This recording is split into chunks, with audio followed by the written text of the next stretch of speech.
When we think of the Middle Ages, the first things that come to mind are cold castles, drafts, and people sleeping on straw. We imagine that there was no comfort at that time, let alone warm sleep. But is that really the case? In this video, we'll break down all these tricks and myths. We'll learn how medieval people slept, what they used to keep warm, and how they managed to survive in harsh conditions.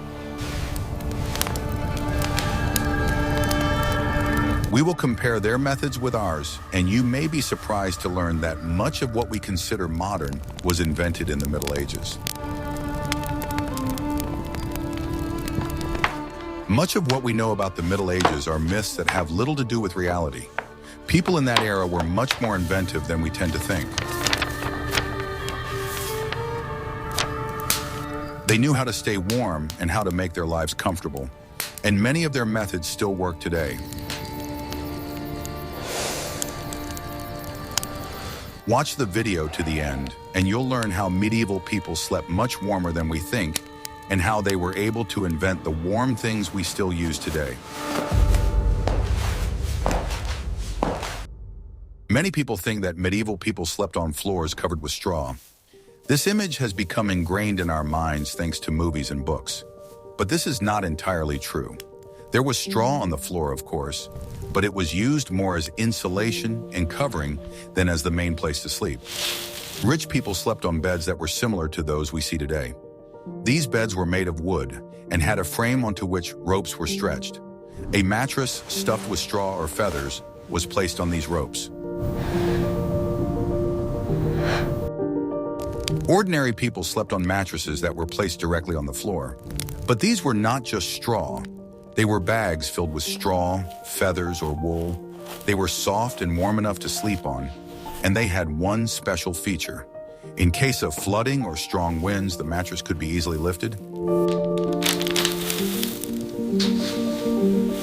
Indeed, medieval beds, especially in the homes of the nobility, were objects of luxury and comfort. They were massive, often decorated with carvings, and equipped with a complex tensioning system. Strong ropes or leather straps were stretched across a wooden frame, forming a kind of net. A mattress filled with soft material was placed on this net. This mattress was the main element of the bed. The filling for mattresses varied depending on social status. The most common filling was straw, which was affordable and inexpensive. It was replaced as needed to avoid the accumulation of dirt and insects. Wealthier people used wool or feathers for filling. Duvets filled with goose down were a particular luxury and could cost a fortune. For ordinary people who could not afford a bed, a mattress laid directly on the floor served as a place to sleep. But it was not just an uncomfortable place to sleep. The floor was also covered with straw or reeds, which served as insulation from the cold stone floor. This straw was not just rubbish, it was regularly changed and cleaned to maintain hygiene in the house. Yes, it is. This mattress, or futon, was a very practical item. It was lightweight and could be easily moved from place to place. If necessary, it could be rolled up and put away. This was especially convenient in homes where one room served as both a bedroom and a living room. That's good, my dear. Keep sorting it like that. Ultimately, medieval people were much more inventive than we tend to think. They used the materials available to them to create comfortable sleeping conditions. And many of their ideas are still relevant today. Their beds were designed to retain heat. Their mattresses were practical and comfortable. What do you think was the biggest advantage of a straw-filled mattress over a modern orthopedic mattress? Share your thoughts in the comments. In the Middle Ages, a bed was not just a place to sleep. It was a real fortress of warmth. Beds had high headboards and side walls that protected the sleeper from drafts. Thick curtains or a canopy hung over the bed, creating an enclosed space where body heat was retained. These curtains were made of thick fabric that did not let cold air through.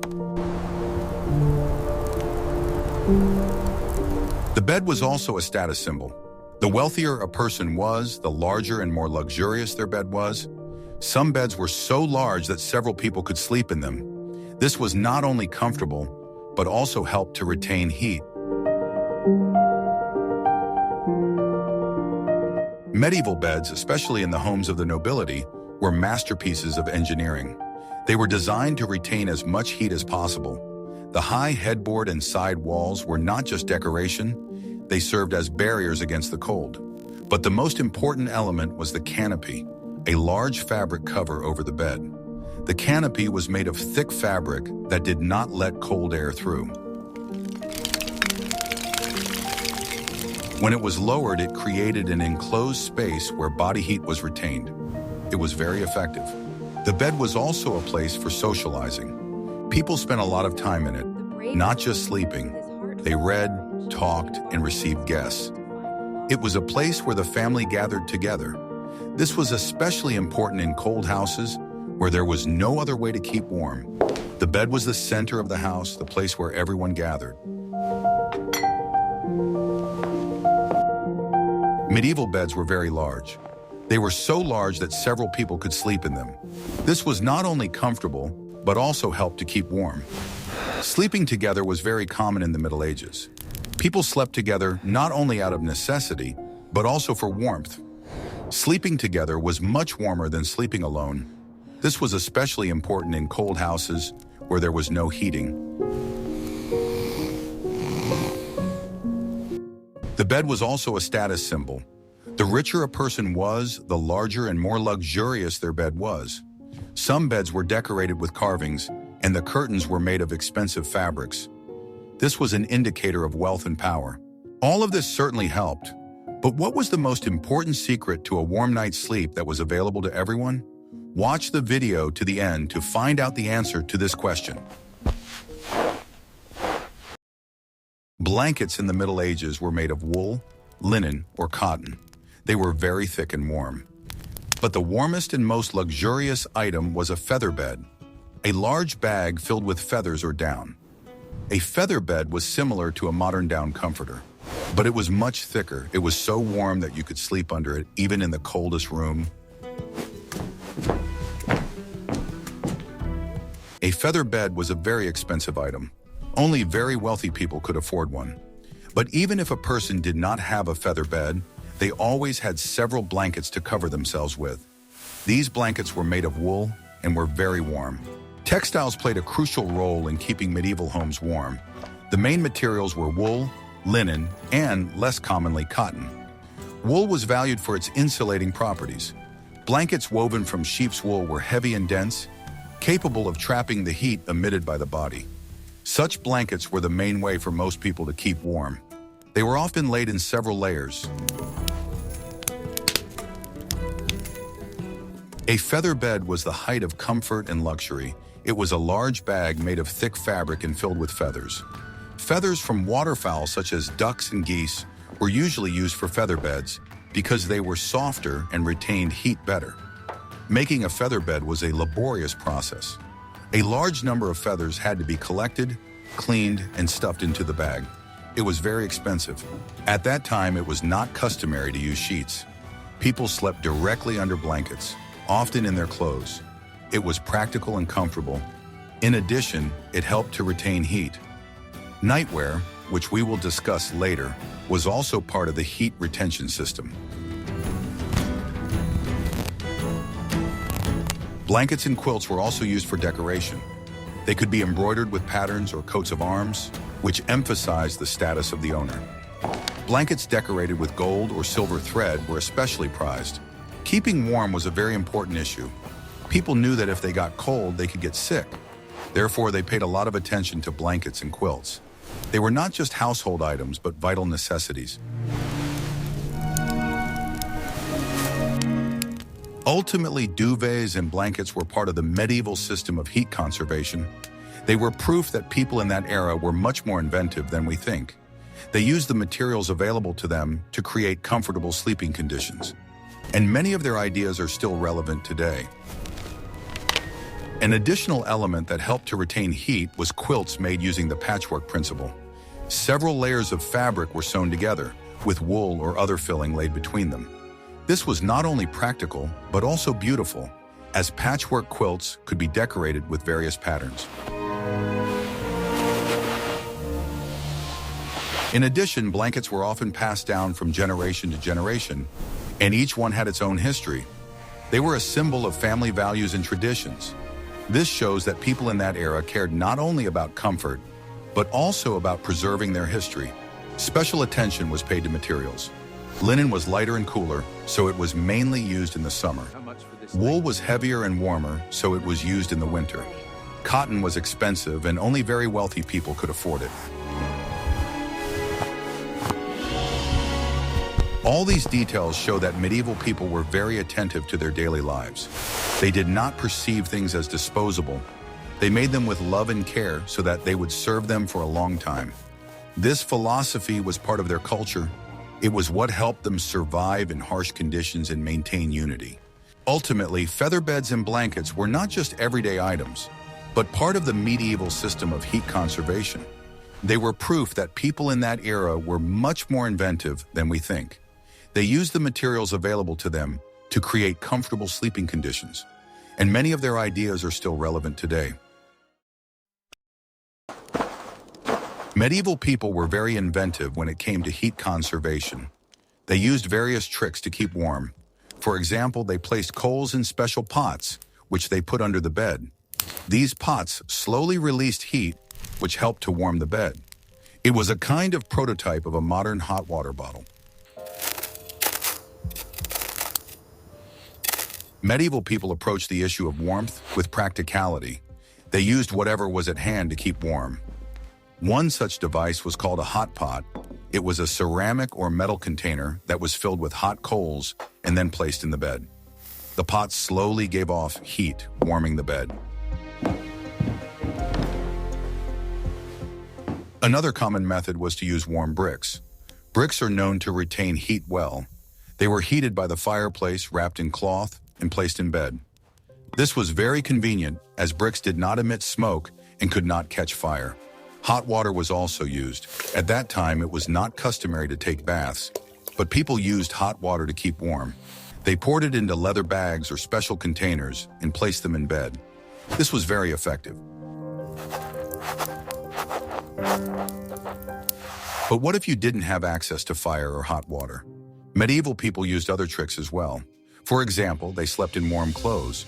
Long nightgowns made of thick wool or linen helped to keep them warm. Nightcaps, which were worn on the head, were very important, as most of the heat escapes through the head. They also used warm things that they put in bed. For example, they could put a warm stone or even just a warm dog in bed. In those days, animals were part of the family and they helped to keep warm. These tricks were part of their lives. People knew that in conditions where there was no heating, they had to use whatever was at hand. They were very inventive, and their methods still work today. Many of us still use hot water bottles to keep warm. But what if you don't have pots of coal or warm bricks? Medieval people found a solution to this problem, and it turned out to be so effective that it is still used today. Ready to find out what it is? Sleeping together was very common in the Middle Ages. People slept together not only out of necessity, but also for warmth. Sleeping together was much warmer than sleeping alone. This was especially important in cold houses without heating. Sleeping together was also a symbol of unity and trust. People who slept together were very close. It was part of their culture. They didn't see anything strange in it. The practice of sleeping together in the Middle Ages was widespread, and its reasons were multifaceted. The main and most obvious reason was, of course, warmth. In unheated or poorly heated houses, where even a fireplace could not warm the entire room, people sleeping in the same bed shared their body heat. The more people in one bed, the warmer it was. This simple physical principle was vital in harsh winters. Sleeping together was also driven by economic reasons. Beds, especially large and well-made ones, were expensive pieces of furniture. Families who could not afford several beds shared one. It was practical and economical. In some cases, even the master and servants would sleep in one large room to keep warm. Another reason was safety. Medieval houses were not very well protected from robbers or wild animals. Sleeping together provided a sense of security.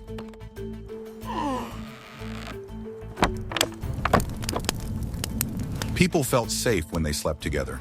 This was especially important in rural areas, where bandits were common. Sleeping together also had social significance. It was a symbol of unity and trust. People who slept together were very close. It was part of their culture. They did not see anything strange in it.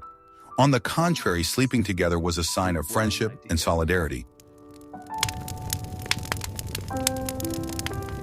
This practice was common not only among peasants, but also among the nobility. In large castles with many rooms, people still preferred to sleep together to keep warm. In some cases, even the king might sleep in the same room as his servants. Sleeping together was also used for communication.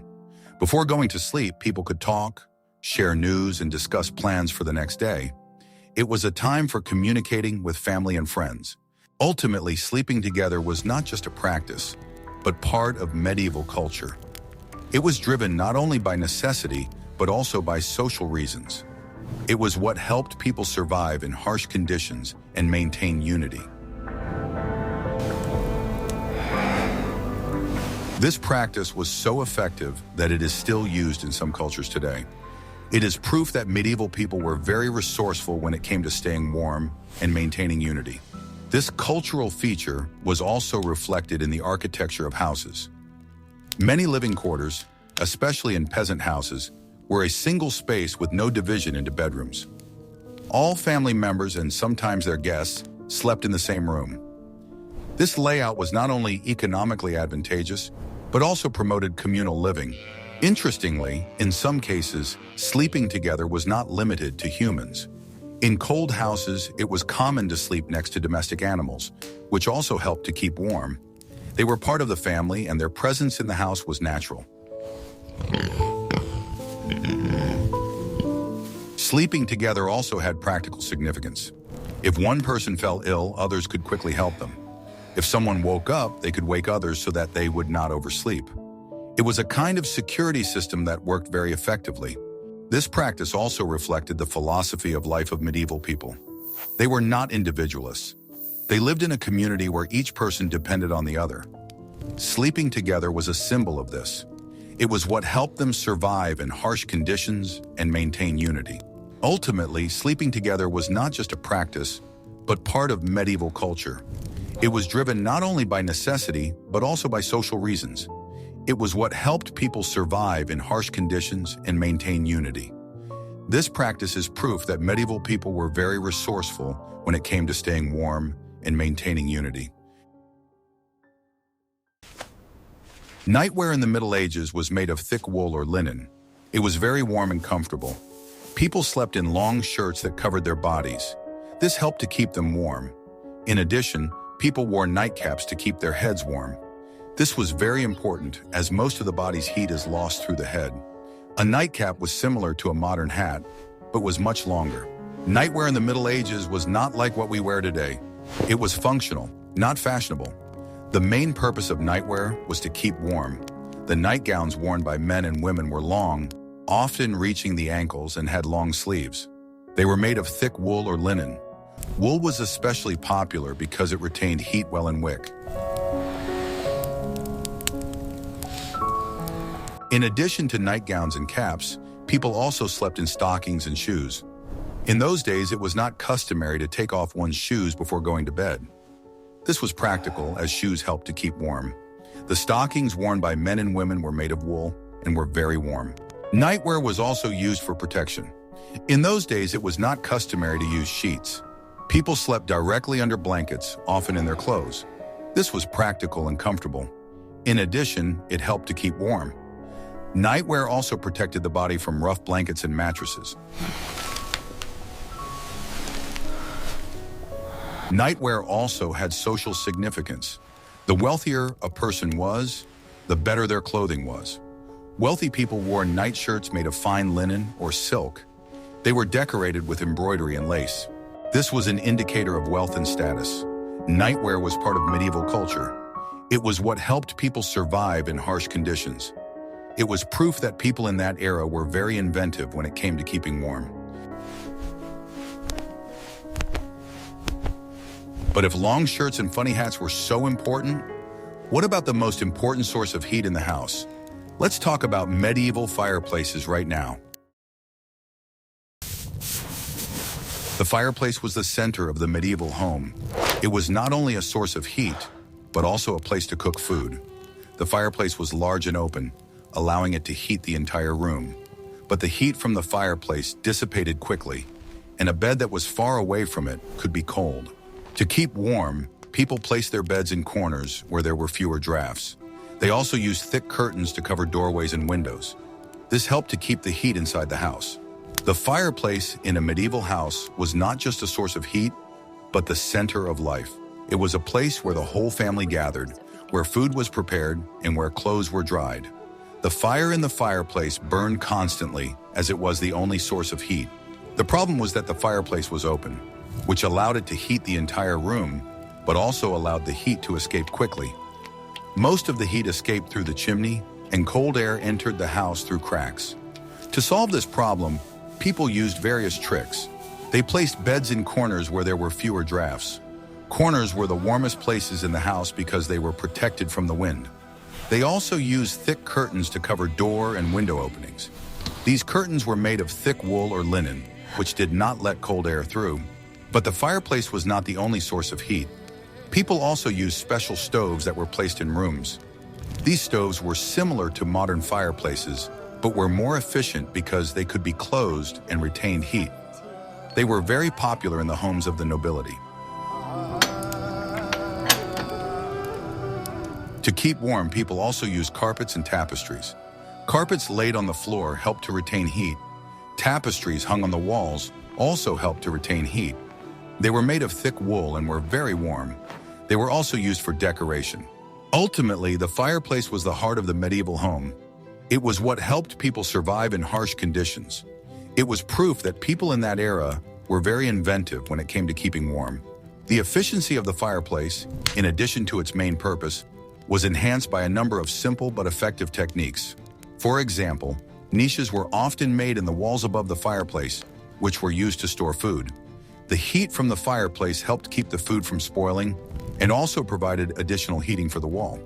In addition, a wooden beam was often installed above the fireplace to protect against falling ash and sparks, as well as to serve as a place to dry clothes. In the homes of the nobility, fireplaces were much larger and more elaborate. They could be decorated with carvings and have hoods to help remove smoke. But even in the simplest homes, the fireplace was the center of life. It was a place where the whole family gathered. In addition to fireplaces, some homes used other sources of heat. For example, in homes without fireplaces, people used special braziers that were placed in the center of the room. Braziers were like large bowls filled with coals.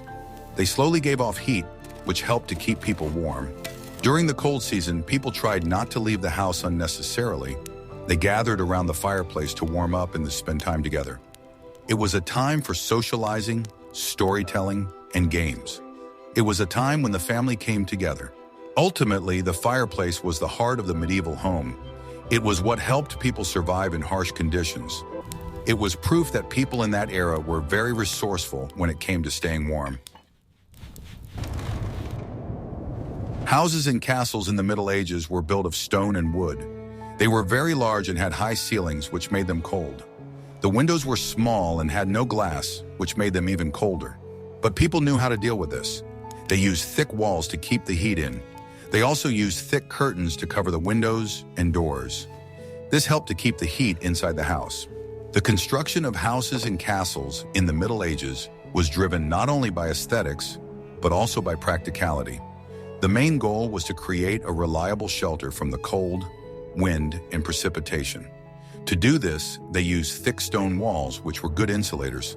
Stone heated up slowly and cooled down slowly, which helped keep the heat inside the house. The windows were small and narrow. This was done not only for protection, but also to conserve heat.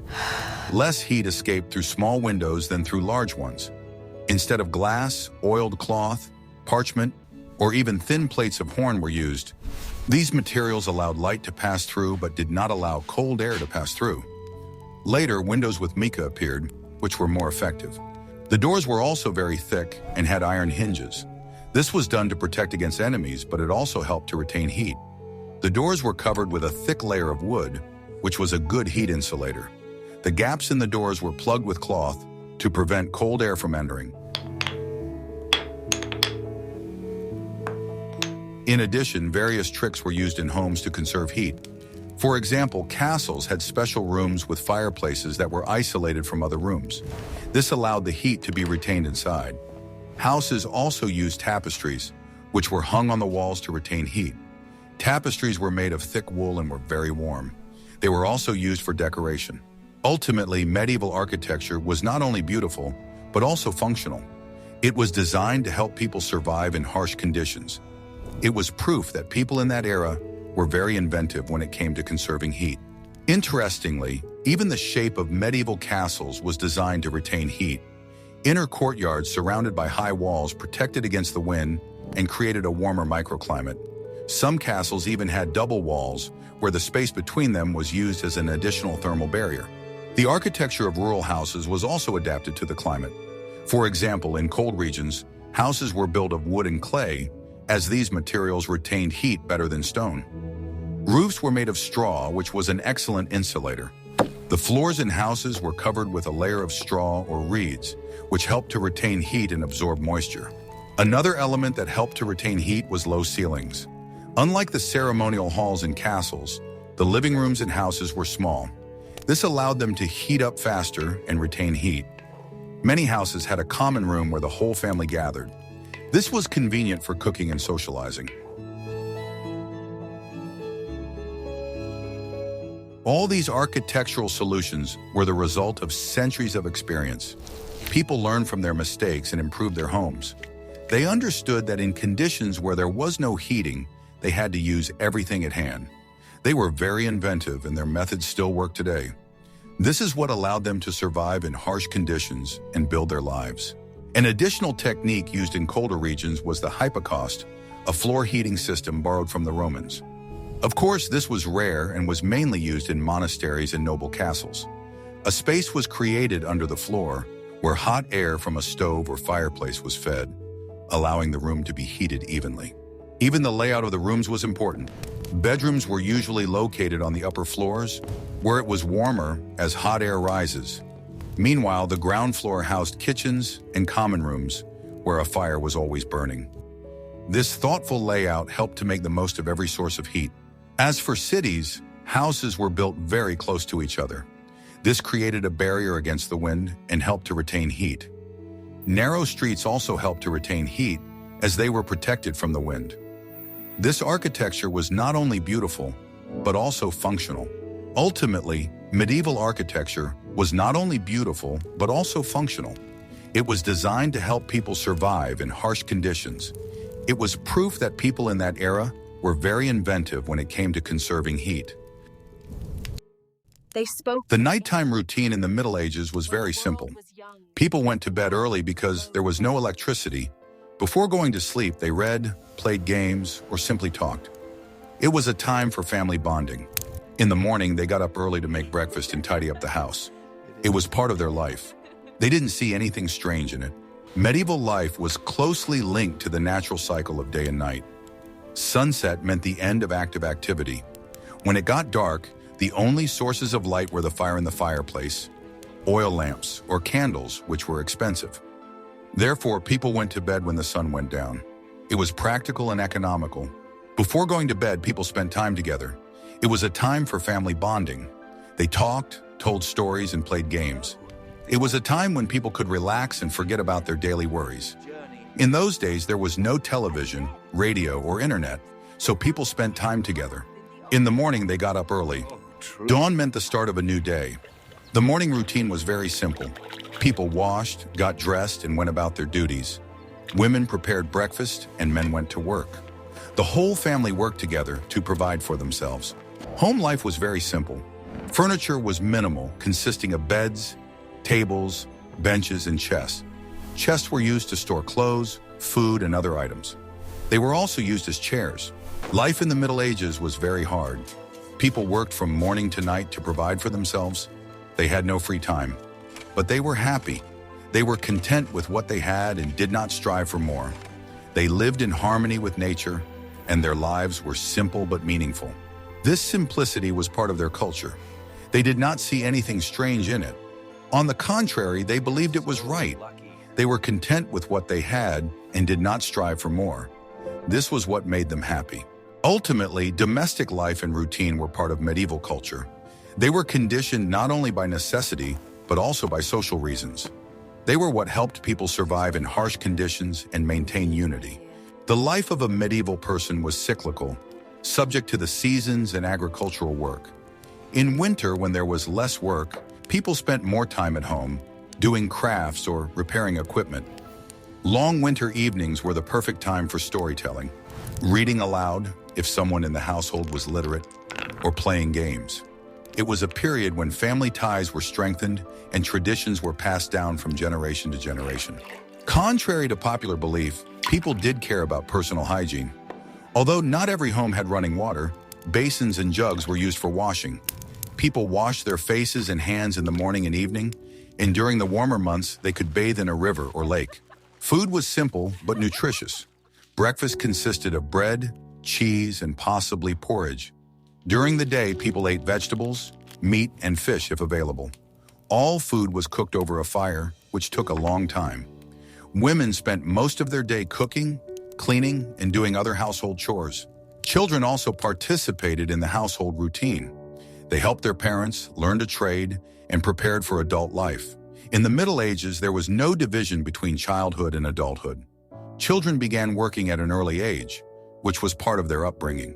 All of this was part of their lives, and they did not see anything strange in it. They were content with what they had and did not strive for more. They lived in harmony with nature, and their lives were simple but meaningful. This simplicity was part of their culture. We think we live in comfort and warmth. We have heating, electricity, and warm blankets. But is that really the case? In the Middle Ages, people were much more inventive when it came to keeping warm. They used simple but effective methods that still work today. For example, co-sleeping, which was common in the Middle Ages, is still practiced in some cultures. And the warm feather beds and blankets that were invented during that era are still popular today. This suggests that medieval people were much smarter than we think. When we look at medieval life through the lens of modernity, we only see the lack of technology. We see cold castles, no electricity, and no running water. But we don't see the ingenuity that was part of their lives. Medieval people had to be inventive to survive. They couldn't go to the store and buy a hot water bottle or a warm blanket. They had to make everything themselves. Let's compare, for example, a medieval bed with a modern one. A modern bed has a mattress, pillow, and blanket. It is comfortable, but not always warm. In the Middle Ages, a bed was a real fortress. It had high side walls, a headboard, and a canopy, which created an enclosed space where body heat was retained. This was much more effective than a modern blanket. Let's also compare hot water bottles. In the Middle Ages, people used hot pots with coals or bricks wrapped in cloth. It was simple but effective. Today we have electric hot water bottles, which are also effective, but they require electricity. What happens if the power goes out? Medieval people were prepared for this. They knew how to keep warm without electricity. Another example of the ingenuity of medieval people was sleeping together. In the modern world, we sleep alone. We think this is right. But in the Middle Ages, people slept together. It was not only for warmth, but also for safety. Sleeping together was a symbol of unity and trust. Medieval people also used sleepwear made of thick wool or linen. It was very warm and comfortable. Today, we sleep in light pajamas that are not always warm. This suggests that medieval people were more practical than we are. Ultimately, medieval people were much smarter than we think. They had to be inventive in order to survive. They used simple but effective methods that still work today. They were the first to realize that survival requires not only strength, but also intelligence. And they did everything possible to stay one step ahead of their enemies. This ingenuity was part of their culture. They didn't see anything strange in it. On the contrary, they believed it was the right thing to do. They were content with what they had and did not strive for more. That was what made them happy. The ingenuity of medieval people is not just an interesting fact, it is evidence of their adaptability and practical thinking. They did not perceive the lack of technology as a disadvantage, but as a challenge requiring unconventional solutions. In our world where comfort and warmth are achieved at the touch of a button, we have lost touch with these simple but effective methods. We have become dependent on electricity and central heating, forgetting that heat can be obtained in other ways. Let's also compare their approach to construction. Medieval houses and castles were built with thick stone walls that retained heat well. The windows were small to minimize heat loss. Today we build houses with large windows that let in a lot of light, but also a lot of cold. We compensate for this with central heating, which is expensive. This difference in approach speaks volumes. Medieval people built houses that were sustainable and energy efficient. They used natural materials that were available to them. They understood that in conditions where there was no technology, they had to use their knowledge and experience to survive. Ultimately, medieval people were not just warriors and peasants. They were engineers, inventors, and strategists who knew how to survive in harsh conditions. They were the first to turn comfort into a science, where every element mattered. And that was what allowed them to survive and thrive for many centuries. We have come to the end of our journey through the world of medieval sleep, but there is still so much more to discover in history. What do you think was the most surprising thing about this system? Perhaps you were struck by the ingenuity of the beds. Or conversely, you did not expect nightcaps to be so popular?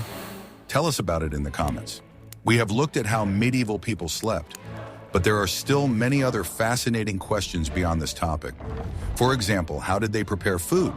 What technologies were used to build castles? Or how did they entertain themselves? Write your ideas for future videos in the comments, and we will definitely discuss the most interesting ones. And if you like this video, subscribe to the channel so you don't miss new episodes.